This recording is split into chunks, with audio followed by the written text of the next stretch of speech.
Hi friends, welcome to Vani's kitchen. இன்றைக்கி Sunday ஸ்பெஷலுக்கு chicken கிரேவியும் chicken 65யும் செய்ய போகிறேன். அதை எப்படி செய்கிறேன்ட்டு வாங்க வீடியோக்குள்ளே போய் பார்ப்போம். ஒரு மிக்ஸி ஜாரில் பட்டை, கிராம்பு, ஏலக்காய், மிளகு, ஜீரகம், சோம்பு, இஞ்சி, பூண்டு, பிரிஞ்சி இலை, கருவேப்பிலை, மல்லித்தழை இது எல்லாத்தையும் நைஸாக அரைச்சிக்கிறேன். ஒரு வானலில் எண்ணெய் காஞ்சதும் பட்டை, கிராம்பு, ஏலக்காய், பிரிஞ்சி இலை தாளிச்சிட்டு கழுவி வச்சுருக்கிற சிக்கனை 2 நிமிஷத்துக்கு வதக்கிக்கணும். நல்லா வதங்கினதும் அரைச்சி வச்ச மசாலாவை சேர்த்துட்டு தேவையான அளவுக்கு மிளகாய் தூளும் உப்பும் சேர்த்து நல்லா மிக்ஸ் பண்ணிவிட்டு திட்டமான அளவில் தண்ணி சேர்க்கணும். சிம்பிளாக செய்யக்கூடிய இந்த சிக்கன் கிரேவியை சாதம், சப்பாத்தி, இட்லி, தோசை, இடியாப்பம், பரோட்டா எல்லாத்துக்குமே சூப்பராக இருக்கும்.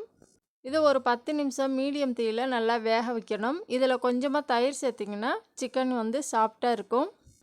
சிக்கன் குழம்பு நல்லா கொதித்து வந்ததும் மஞ்சள் தூள் சேர்த்து நல்லா மிக்ஸ் பண்ணிக்கணும்.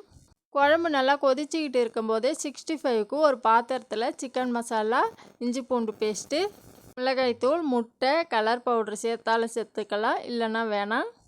தேவையான அளவுக்கு உப்பு, தயிர் இல்லைன்னா எலுமிச்சை ஜூஸு இது எல்லாத்தையும் சேர்த்து நல்லா மிக்ஸ் பண்ணிடணும். நான் சோள மாவு, கோதுமை, மைதா ஏதாச்சும் ஒன்று தான் சேர்க்கணும். நான் கோதுமை மாவு சேர்த்துக்கிறேன். நீங்கள் மாவு சலிக்கும் போது இந்த மாதிரி ஒரு டம்ளரில் வச்சு சல்லடையை கவுத்து இந்த மாதிரி சலிச்சிங்கன்னா கீழே சிந்தாமல் வரும். இது ஒரு யூடியூப் சேனலில் தான் பார்த்தேன். சூப்பராக வேலை செய்யுது. எனக்கு ரொம்ப ரொம்ப பிடிச்சிருக்கு. எங்கேயுமே மாவு சிந்தாமல் இருக்குது. பரட்டி வச்ச சிக்கனை ஒரு அரை மணி நேரம் ஊற வச்சிடலாம். குழம்பு நல்லா கொதிச்சிக்கிட்டு இருக்கும்போதே 1/4 மூடி தேங்காயை நைஸாக அரைச்சி வச்சுருக்கிறேன். அதை சேர்த்து நல்லா கிளறி விட்டுக்கலாம். இந்த ஸ்டேஜில் நம்ம அடுப்பை சிம்முலேயே வச்சுக்கணும். நல்லா தடன்னு வரணுன்னா ஒரு 1/4 மணி நேரம் சிம்முலேயே வேக வைக்கணும். கொஞ்சமாக தண்ணியாக தேவை, கொஞ்சம் கட்டியாக இருந்தால் பரவாயில்லன்னு நினச்சிங்கன்னா அடுப்பை ஒரு 10 நிமிஷம் வச்சா போதும். பக்கத்து அடுப்புலையே சாதம் வெந்துக்கிட்டு இருக்கு. அதுக்கடையில் அரை மணி நேரத்துக்கு பிறகு ஒரு வானலில் எண்ணெய் சேர்த்துட்டு ஊற வச்ச சிக்கனை அங்கே ஒன்றும் இங்கே ஒன்றுமாக பரப்பி நல்லா வேக விடணும். அடுப்பு தீயை நல்லா மீடியம் தீக்கும் கம்மியாக வச்சுக்கோங்க, சிம்முக்கும் கொஞ்சம் ஜாஸ்தியாக.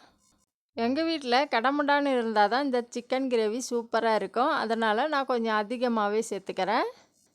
சிக்கன் நல்லா வெந்ததும் மறுபடியும் திருப்பி போட்டுக்கலாம். நம்ம ஒருத்தவங்க மேலே ரொம்ப பாசமாக இருப்போம், அவங்களும் பாசமாக இருப்பாங்க. அதை நினச்சிக்கிட்டு ரொம்ப உயிராக இருப்போம். ஆனால் ஒரு நாளைக்கு அவங்க கேரக்டர் தெரிய வரும்போது ரொம்ப அப்செட் ஆயிரும், மனசு ரொம்ப அழுவும். அதனால் அன்பு யார் மேலேயும் வைக்காதீங்க, அதிகமாகவும் ரொம்ப ரொம்ப அன்பு வைக்காதீங்க. எதிர்த்தரப்பினர் அந்த அன்பை கொச்சப்படுத்துகிற மாதிரி ஏதாச்சும் செயல் செஞ்சாங்கன்னா அது தாங்க முடியாத வலியை உண்டாக்கும். பார்த்து நடந்துக்கங்க. இப்போ குழம்பும் தயாராகிடுச்சு. குழம்பு தயாரானதும் மல்லித்தழை தூவி அப்படியே மூடி போட்டுடலாம். ஒரு 10 நிமிஷம் சென்று நம்ம பரிமாறும்போது சூப்பராக இருக்கும். சிக்கன் 65ம் தயாராகிடுச்சு. இதுவும் ஒரு பாத்திரத்தில் எடுத்து வச்சுக்கலாம். வேகும்போது கருவேப்பிலை, புதினா, மல்லித்தழை ஏதாச்சும் ஒன்று தூவிக்கிட்டிங்கன்னா வாசனையாக இருக்கும்.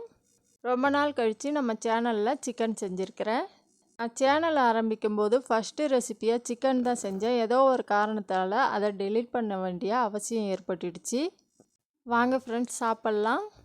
இந்த மாதிரி உங்கள் வீட்லேயும் செஞ்சு பார்த்துட்டு எப்படி இருக்குன்ட்டு கமெண்ட்டில் சொல்லுங்கள். எங்கள் வீடியோவை எல்லாருமே பார்க்குறீங்க, ரொம்ப ரொம்ப சந்தோஷமாக இருக்குது. இந்த மாதிரியே எங்களுக்கு சப்போர்ட் பண்ணுங்கள். ஏதாவது நிறை குறை ஏதாச்சும் இருந்தால் கண்டிப்பாக சொல்லுங்கள். நாளைக்கு இன்னொரு வீடியோவில் பார்ப்போம். தேங்க்யூ, பாய்.